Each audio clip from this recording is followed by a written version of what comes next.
Good afternoon to everyone. It's an honor to be invited to today's luncheon to celebrate International Women's Day with all of you.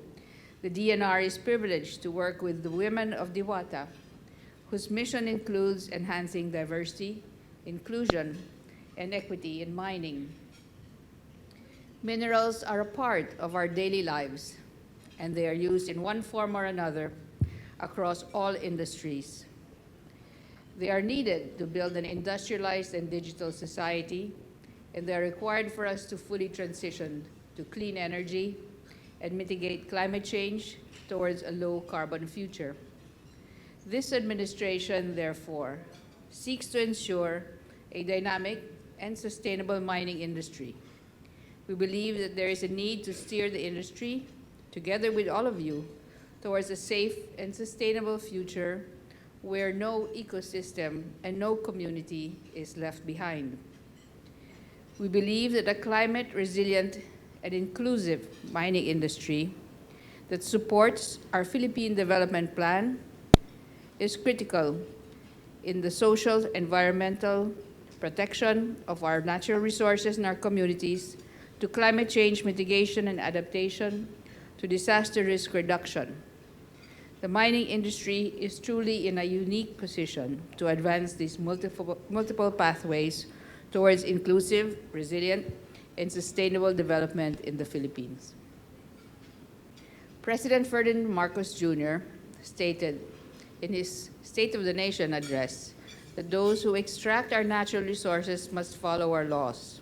In this light, the DNR affirms our commitment towards responsible mining through the implementation of pro-people, pro-environment, and science-based policies and programs. We believe in evidence-informed and innovative approaches. We believe in science and technology, but also in local and traditional knowledge and how both should inform both policy and practice. While the DNR is for responsible mining within the context of our goals for inclusive, resilient, and sustainable development, our main task moving forward is to frame and define, together with all of you, what responsible mining truly is in our country.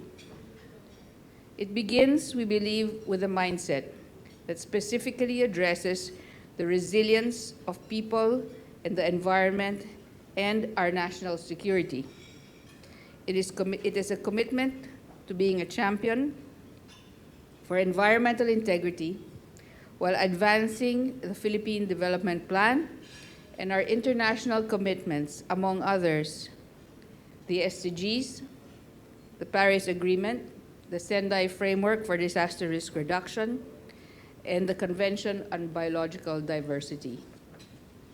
In addition, the DNR hopes to streamline our approach to managing resource development. We espouse a mitigation hierarchy which starts with avoidance of all possible environmental impacts. Where this is not possible, the next option would be to minimize these impacts. And the third layer is to rehabilitate all disturbed areas. And finally, for truly unavoidable disruptions, we must invest in a system of offsets, especially in the enhancement of important and high-value ecosystems to achieve a net positive impact on biodiversity and support a low-carbon trajectory for our country. The DNR believes that this framework is applicable to the mining industry, and there have been many cases in the global space that have already had some success. We, as you know, have also established now a national natural resource geospatial database, whose goal is to enable us to have a single database of our natural resources as a baseline for our country's capital accounting. A use case for the mining industry has already been developed, and that would be in determining, for example, which MPSAs are not being utilized, which development areas overlap with critical ecosystems and protected areas, and quantifying the reforestation efforts of mining companies within MPSAs over time. We believe in this case that what is not measured cannot be managed, as we all know, nor can it be valued or treasured. As some of you may know, about a month ago, the DNR held a multi-stakeholder conference in Cagayan de Oro. That was our third multi-stakeholder conference, the first one being in Manila, the second one in Iloilo, and the third in CDO. It was designed for us to know the various sectors' pain points and recommendations in improving the department's mandate. One particular session in this forum focused on mining. During this session, it became quite apparent to me that the mining industry has been traditionally dominated by men. A 2020 scoping study commissioned by the Philippines EITI stated the following key issues that women in the mining industry in the Philippines face. The first, a gender division of labor, where women constitute a minority of the workforce and only a few women occupy technical and leadership positions. Secondly, environmental problems linked to mining operations such as pollution of rivers and the drying up of water sources. This puts added pressure on women as household managers and also as providers.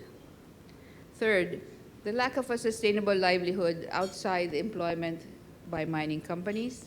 Fourth, the absence of guidelines on the inclusion of gender-responsive projects in the SDMP and minimal participation of women in the development in these programs.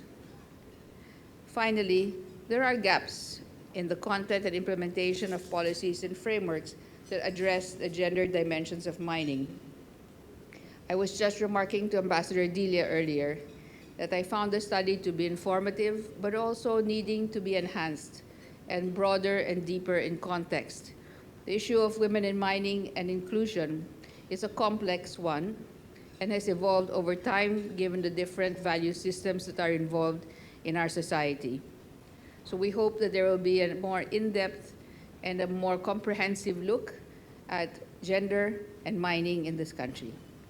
There is a need to ensure that women's representation in the mining industry is both meaningful in all levels of decision-making as well as substantive. We need to work together to ensure that this sector becomes an enabling and empowering environment for women. And we hope that this will include reskilling, upskilling, strengthening STEM education to motivate women to pursue careers that are very important and related to this industry. We will be revisiting the Philippine Mining Act, and we'll be looking at this in tandem with the Magna Carta of Women. We want to continue to generate national and comprehensive disaggregated data, hopefully with your help, and for all of you to kindly please answer the survey of Ambassador Delia. We'd like to enjoin all of you to do that. We need the data very badly. So that's an advertisement for an endorsement for this particular survey. So please, gentlemen and ladies, kindly provide the data. And lastly, to ensure that the SDMPs are gender sensitive, inclusive, and equitable. What we hope to do today is to engage in an open discussion on the most pressing issues for women in the industry. I'm not an expert on this subject, and I hope you will bear with me as I try to answer from the perspective of the industry and how we can work together to ensure responsible mining. The DNR hopes that we can all work with each other to raise awareness of the mining industry's vital contributions to the inclusive, resilient, and sustainable development of our country. Thank you very much, and I wish everyone a wonderful rest of the afternoon. Thank you.